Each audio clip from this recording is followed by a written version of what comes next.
My name's Jimmy. What's up, you guys? Jimmy here, back at you with another review for Once Upon a Time Season 5.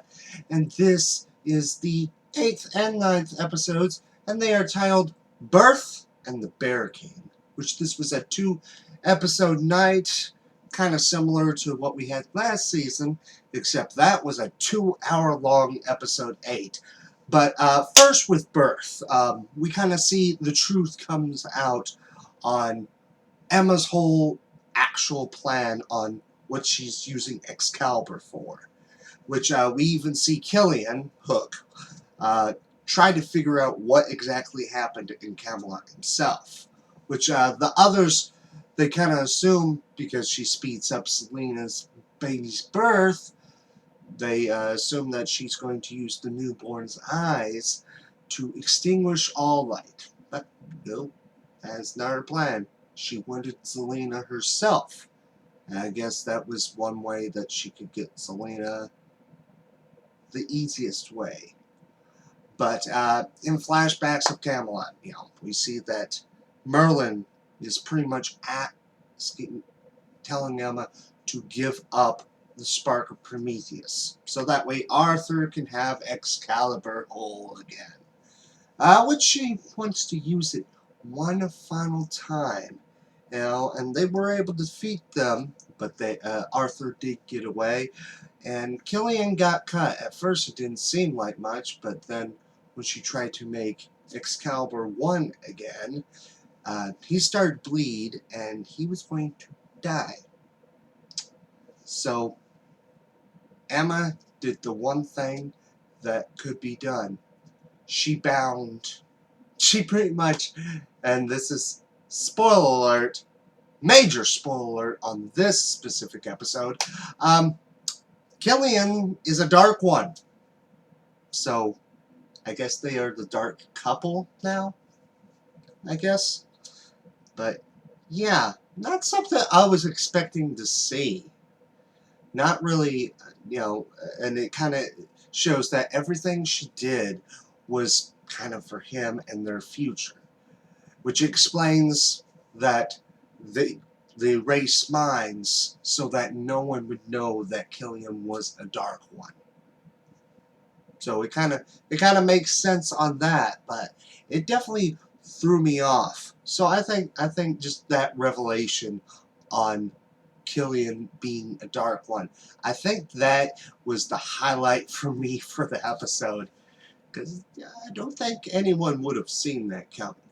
I'm not sure about that. But also in this episode specifically, another thing I thought was really cool is that we saw Dr. Whale again, which they kind of mentioned the blonde hair, which ever since for like the last year or so, he's been on iZombie, which he has blonde hair in the show. So I thought that was awesome to see him in the episode. Not a character I've been wondering, where's Dr. Whale? And I remember when when there was that debate on who Dr. Whale was back in season 2, I believe. I was always guessing that he was Monstro. How some characters have names similar to their true names. I mean, Whale, Monstro. I mean, really didn't seem like a bad prediction. Because, I mean, the Magic Mirror was Sydney Glass. I mean, Glass Mirror. But, yeah, that's pretty much what I enjoyed the most from that episode. And now the Bear King, which it kind of continues on Merida's story in the flashbacks, which you see her coronation to officially become the true queen. But we see that the witch from Brave, has come to collect on a debt that her father Fergus had made with her, which he wanted to be able to be guaranteed a win in battle. So that witch, she made a helm to make men follow them. So, pretty much, Meredith has to find the helm, otherwise, the whole entire everyone is going to be turned into bears. So, but the thing one of the things that were like the things that got me real excited from this episode, because we didn't just see one, we saw two people I've been wondering where are they, and that is Mulan and Ruby. I mean, we already previously knew that they were going to be returning in this season, but you know, I would say this is the episode I've been looking forward to all season, because those two characters returning, that's what I've been looking forward to. Which, we haven't seen Mulan, I don't know, on Mulan, I don't know if it's season 2 or season 3 we last saw her. But I know it was season 3, definitely last on Ruby. So, it was nice to see those two characters back, and you kind of see Mulan's kind of different than we last saw her, which, you know, broken heart, because we knew that she had feelings for Aurora, but she waited too long to almost admit those feelings, and that's why she went with Robin Hood. But the one thing I don't understand is how come she wasn't with Robin? I mean, you know, wasn't with Robin Hood and his merry men, because when the last curse was brought, all his merry men came as well. So, unless she was barely with his group for that, not for that long, that's the only thing I could think of, to be honest.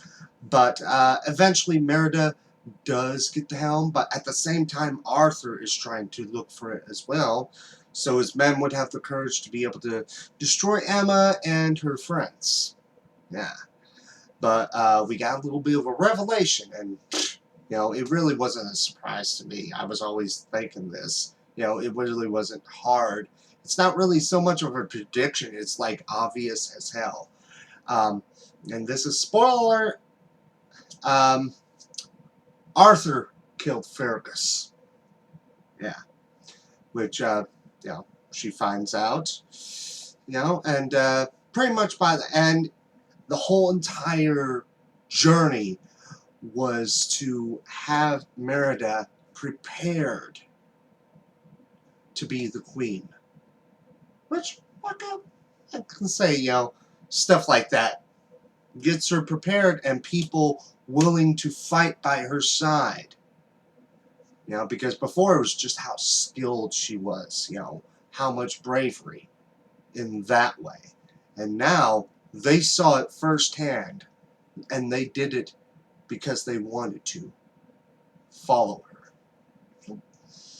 Now, I would say on the 2 episodes, this was the one I was really looking forward to. I really liked the most. I mean, you know, continuing Merida's story, you know, it kind of, at the end, we see her pretty much declaring war on Arthur, which I thought that was really nice there. And, you know, just seeing Ruby and Mulan back, those were like the big things on both of these episodes. So these episodes were great on bringing past people we have not seen for like a couple seasons at least. So it was nice to see that. I have a feeling that for all the characters, I believe it's a one-shot. And it also, this episode explained why Ruby wasn't in Storybrooke. So kind of answered a question there about where she went. So I thought that was very nice to see. But that's pretty much my whole entire thought. It sucks that we have to wait 2 weeks for a new episode. So it's literally like we just got an episode early. But we're still going to wait as long for episode 10. You know, and we also got this 100th episode, which I believe is not the next episode, but 2 episodes later. I believe is the 100th episode, which is the mid-season finale, winter finale. So, big things going to be coming in that. But that's pretty much my entire thoughts on the episode. Let me know yours down in the comment section below. And also, November 15th was my birthday. So if you want to wish me happy birthday, I'd appreciate it. I never care about presents. But hey, I always like when people wish me happy birthday. Which I turned 25 on that day. Yeah. I'm like 1/4 of the way from being the Ancient One. So 25 down, 75 more to go. And also I gotta learn magic. Woo. But you can check out my other reviews, past episodes of Once Upon a Time, as well as Arrow, The Flash, Marvel's Agents of S.H.I.E.L.D., Gotham, all that great stuff and more. And as always, my name is Jimmy, and until next time, bye.